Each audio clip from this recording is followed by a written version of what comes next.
about the topic, that is, what are the attributes and skills a teenager must possess in order to grow up into better individuals. I would like to start my talk with a quote. Never forget what you are, for surely the world will not. Make it your strength, then it can never be your weakness. Armor yourself in it, and it will never be used to hurt you.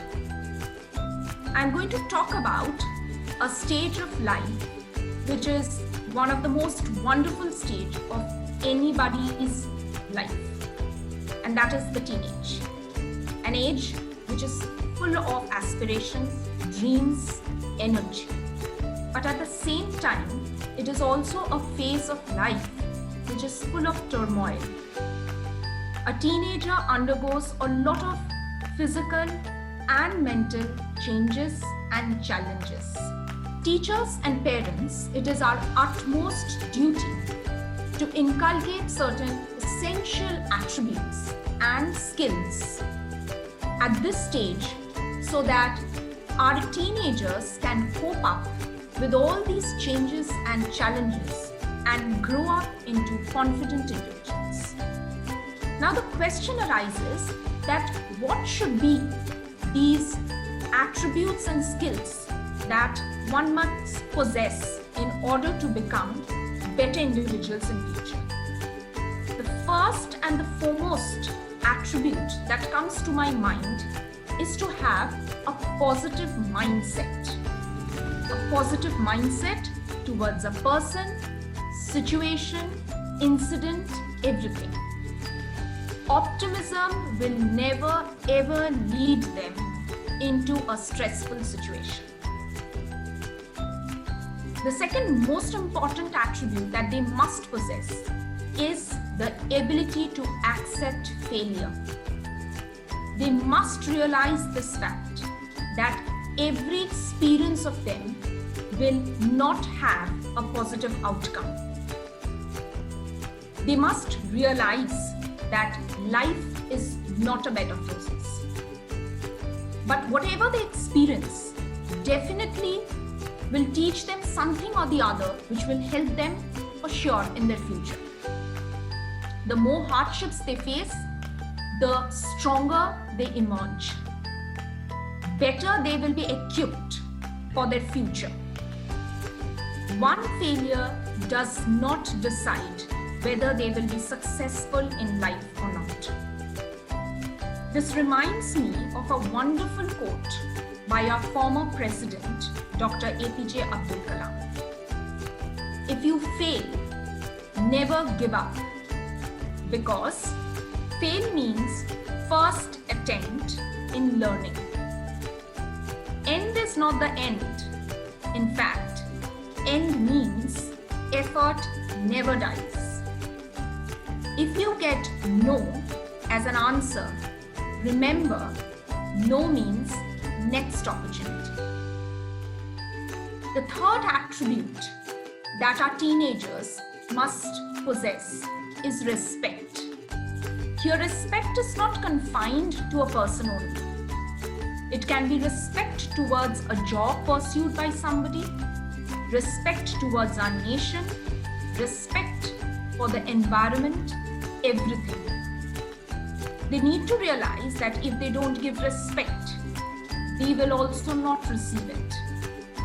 In fact, they need to realize that unless and until they give respect, they will not receive it also.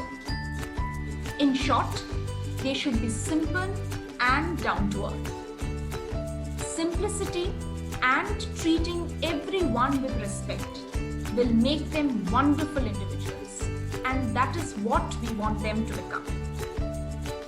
Now the question arises that what should be the skills that one must possess? The most important skill that comes to my mind is to become responsible. Our teenagers must be responsible for his or her actions, responsible for his or her belongings. Now comes the question that what skills must our teenagers possess in order to grow up into better individuals? The most important skill that comes to my mind is to become responsible and to some extent execute certain work on behalf of them. This attitude of theirs must be stopped from the very beginning. Their duties and responsibilities, whether it is in school, at home, or for that matter anywhere, must be very well defined from the beginning. Gradually, the responsibilities must increase with age. Both teachers and parents play a crucial role in entrusting the duties and responsibilities to the child, which should be age appropriate. Never underestimate a child. Never think that he or she will not be able to do it.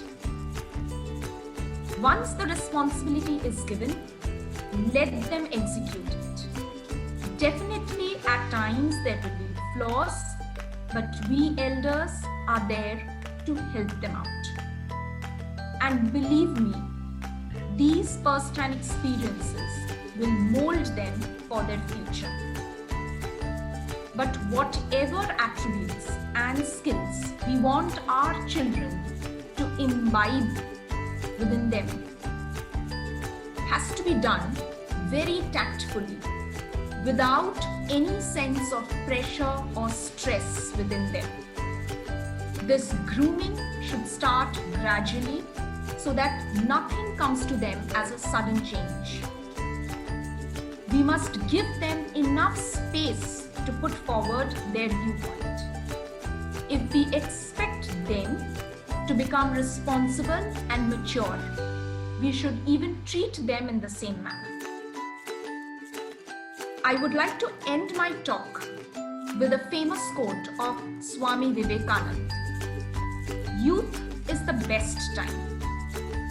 The way in which you utilize the spirit will decide the nature of coming years that lie ahead of you.